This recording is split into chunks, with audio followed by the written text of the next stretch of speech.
Hello friends, welcome back to the channel. ఇవాళ మనం మాట్లాడుకోబోతున్న cinema కూలీ. డైరెక్ట్ చేసింది మన లోకేష్ కనకరాజ్.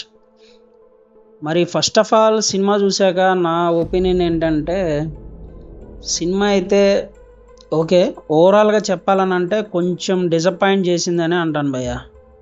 బ్యాడ్ మూవీ కాదు, కానీ లోకేష్ కనకరాజ్ నుంచి మనం కొద్దిగా ఎక్కువ ఎక్స్పెక్ట్ చేయొచ్చు. అది కొద్దిగా తక్కువ అనిపించింది. అండ్ రజనీకాంత్ సార్ది పవర్ చూసుకుంటే కనుక లోకేష్ ఒక మంచి డైరెక్టరే. ఆయనకు Rajini sir star person use చేయడం ఎలాగా, కొన్ని scenes literally Rajini sir screen presence మాత్రం చాలా బాగా వర్కౌట్ అయ్యాయి. అలాగే కానీ సినిమాలో రజనీ సార్ మాత్రమే కాదు, ఇంకో పెద్ద స్టార్ క్యాస్ట్ కూడా ఉంది. కానీ క్యారెక్టరైజేషన్ వైజు ఎవరికి కూడా సరైన వెయిటేజ్ మాత్రం ఇవ్వలేదు. అది మాత్రం నేను చాలా ఇదిగా ఫీల్ అయ్యా. అండ్ విలన్గా నాగార్జున సార్ మాత్రం బాగా చేశారు, కానీ క్యారెక్టరైజేషన్ లెట్ డౌన్ చేసింది. ఇంత స్టార్స్ ఉన్న వాళ్ళ పొటెన్షియల్ను యూజ్ చేసుకోవడంలో కొద్దిగా డిసప్పాయింట్మెంట్ అయితే కనిపించింది. లోకేష్ కనకరాజన్ గారు ప్రీవియస్ మూవీస్ చూసుకుంటే అవి చాలా బాగా తీస్తారు ఆయన. సో అది కొద్దిగా తక్కువైంది అనిపించింది. అండ్ స్టోరీ టెంప్లెట్ విషయానికి వస్తే కనుక మొత్తానికి కూలీ మూవీ గురించి చెప్పాలంటే కొంచెం భాషా మూవీ టెంప్లెట్, అలాగే కొంచెం లోకేష్ ప్రీవియస్ మూవీస్ ఫ్లేవర్ అనేది కలిసింది. అండ్ ఫ్యాన్ మూమెంట్స్ అలాగే ఎలివేషన్స్కి కావచ్చు, ఇది అన్నిటికీ స్కోప్ అయితే ఉంది. కొన్ని వర్క్ అయినాయి, కానీ కొన్ని చోట్ల వర్క్ కాలేదు. అలాగే మెయిన్ ప్రాబ్లం ఏంటంటే జెనరిక్ క్యారెక్టరైజేషన్స్ భయ్య. లోకేష్ సినిమాలు అంటే మనకి గుర్తొచ్చేది విక్రము, అలాగే మాస్టర్, అలాగే ఖైదీ లాంటి మూవీస్, క్రేజీ ఇంట్రెస్టింగ్ క్యారెక్టర్స్. కానీ కూలీలో ఒక్క మెమొరబుల్ క్యారెక్టర్ కూడా లేదు. సో అలాంటిదే ఈ మూవీ కూడా అట్లాగే అనిపించింది. సో మీరు కూడా మూవీ చూడండి. అలాగే కొంతమంది టాలెంట్ని కూడా ఈ సినిమాలో వేస్ట్ చేశారు అని చెప్పి అనిపించింది. బేసిక్గా నాకు ఉపేంద్ర గారు అంటే బాగా ఇష్టం. సో ఉపేంద్ర గారు అలాగే అమీర్ ఖాన్ గారు రోల్స్ చూసుకుంటే కనుక కంప్లీట్లీ వేస్ట్ చేశారనిపించింది. ఫస్ట్ హాఫ్లో మిస్టరీ ఎలిమెంట్స్తో పాటు ముందుకు వెళ్తుంది, ఓకే, అది ఇనిషియల్ ఇంట్రెస్ట్ కొద్దిగా వస్తుంది. కానీ సస్టైన్ అయ్యేలా ప్రాపర్ రూటింగ్ ఫర్ క్యారెక్టర్స్ కానీ స్ట్రాంగ్ ఫ్లాట్ కన్స్ట్రక్షన్స్ కానీ లేదు. సో ఏదో వెళ్తూ ఉంటుంది. ఆ క్యారెక్టర్స్ని బిల్డ్ చేసే విషయంలో లోకేష్ కనకరాజన్ గారు ఈ మూవీలో కొద్దిగా ఫెయిల్ అయ్యారనే చెప్పుకోవాలి. కొద్దిగా లైట్గా డిసప్పాయింట్మెంట్ కూడా అనిపించింది.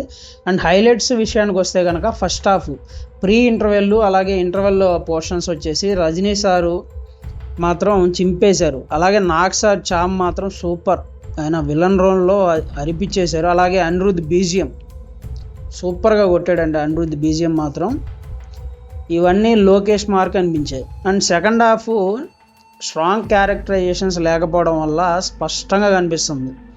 సో కొద్దిగా క్యారెక్టరైజేషన్స్ ఇంకా కొద్దిగా మంచిగా ఉంటే బాగుండు అన్న ఫీల్ అయితే వచ్చింది. And too much expositions, generic stuff, impact చాలా వాటికి తగ్గిపోయింది వీటి వల్ల. అండ్ ఎండింగ్ విషయానికి వస్తే కనుక అమీర్ ఖాన్ గారి క్యామియో, ఆయన మెయిన్ పర్సన్ అని రివీల్ చేసినా కానీ అప్పటికి నాగార్జున సార్ రోల్ వెయిట్ తగ్గిపోయింది. బట్ ఏంటంటే ఆయన రోల్ కూడా, అమీర్ ఖాన్ గారి రోల్ కూడా చాలా తక్కువైనా కానీ ఆయన వాటికి బాగానే చేశాడు. కానీ ఇంకో క్యారెక్టరైజేషన్ ఇంకొద్దిగా ఉంటే బాగుండు, ఇంకా యూటిలైజ్ చేసుకుంటే బాగుండు అన్న ఫీల్ అయితే నాకు కలిగింది. అండ్ హీరో మూమెంట్స్ చూసుకుంటే కనుక రజనీ సార్ అంటే మాత్రం ఎక్స్పెక్ట్ చేసేది సిగ్నేచర్ స్టైల్ హీరోయిక్ మూమెంట్స్ అనేవి మనం ఎక్స్పెక్ట్ చేస్తాం. ఇవి మాత్రం లోకేష్ బాగా పుల్ ఆఫ్ చేశారు. రజనీ గారు మాత్రం స్క్రీన్ మీద ఎనర్జీతో మెరిశారు భయ్య. మేకప్ మాత్రం హై లెవెల్ బాగా చేశారు. ఎవరో కానీ వింటేజ్ లాగా కనబడింది. ఒక్క మాటలో చెప్పాలంటే రజనీ సార్ని చూస్తుంటే చాలా బాగా వర్కౌట్ అయింది. అది పర్ఫార్మెన్సెస్ విషయానికి వస్తే కనుక రజనీ సార్ మాత్రం బిగ్గెస్ట్ స్ట్రెంగ్త్ అని చెప్పుకోవచ్చు ఈ మూవీకి. అలాగే నాగ్ సార్ విషయానికి వస్తే కనుక చాలా బాగా యాక్టింగ్ చేశారు, గుడ్ యాక్టింగ్ అండి. కాకపోతే వీక్ క్యారెక్టరైజేషన్ అయితే ఉంది నాగ్ సార్కి. సో అది కొద్దిగా మైనస్ అనిపించింది. అండ్ శృతి హాసన్ అలాగే సోవిన్ డీసెంట్గా చేశారు. సోవిన్ రోలు బెటర్గా యూటిలైజ్ చేసుకున్నారు, దాన్ని మాత్రం చెప్పుకోవచ్చు. సత్యరాజు అలాగే ఉపేంద్ర, అమీర్ ఖాన్ ఈ 3 క్యారెక్టర్స్ మాత్రం కొద్దిగా డౌన్ అయినాయి. క్యారెక్టరైజేషన్ పరంగా కావచ్చు, డిజైనింగ్ పరంగా కావచ్చు, కొద్దిగా డౌన్ అనే అనిపించింది. మూవీలో సరిగ్గా యూస్ చేసుకోలేదు అనిపించింది. అలాగే టెక్నికల్ పరంగా చూసుకుంటే కనుక అనిరుద్ బీజియం గుడ్ అండి. అలాగే మౌనిక సాంగ్ ఉంది కదా, సూపర్గా ఉంది.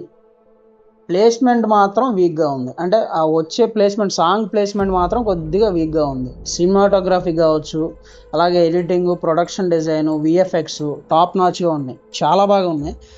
అండ్ తర్వాత ఫైనల్గా నేను చెప్పేది ఏంటంటే, లోకేష్ ఏంటంటే క్యాపబుల్ ఆఫ్ మచ్ మోర్, అంటే దీనికన్నా ఎక్కువ తీయగలడు అన్న ఫీల్ అయితే మనకుంది. ప్రీవియస్ మూవీని చూసుకుంటే కనుక ఆయన one of the most exciting film మేకర్స్లో ఒకరుగా ఉన్నారు ఈ రోజుకు చూసుకుంటే. ఈ ఒక్క సినిమాతో ఆయన్ని పొటెన్షియల్గా క్వశ్చన్ చేయలేము. సో నెక్స్ట్ మూవీలో సాలిడ్గా తను కంబ్యాక్ ఇస్తారని చెప్పి మనం ఆశిద్దాం. అలాగే నా ఉద్దేశం ప్రకారంగా అయితే Coolie could have been much better than what it is. అంటే ఉన్నదానికన్నా కొద్దిగా బెటర్గా చేస్తే ఇంకా మంచిగా ఉండు అని చెప్పి అనిపించింది. సో మీకైతే ఏమనిపించింది? ఒకవేళ మీరు మూవీ చూస్తే కనుక మీరు ఎంత రేటింగ్ ఇస్తారు అనేది కూడా ఒకసారి మన కామెంట్ రూపంలో తెలియజేయండి. చాలామంది వీడియోస్ అయితే చూస్తున్నారు కానీ సబ్స్క్రైబ్ అయితే చేసుకోవట్లేదు. సో సబ్స్క్రైబ్ చేసుకొని పక్కనే ఉన్న బెల్ ఐకాన్ కూడా యాక్టివేట్ చేసుకుంటే ఇలాగ మంచి మంచి కంటెంట్ ఏమైనా వస్తే కనుక ముందుగా మీ దగ్గరికి రీచ్ అవుతుంది. అలాగే కొద్దిగా నన్ను సపోర్ట్ చేయండి ఫ్రెండ్స్. Thank you.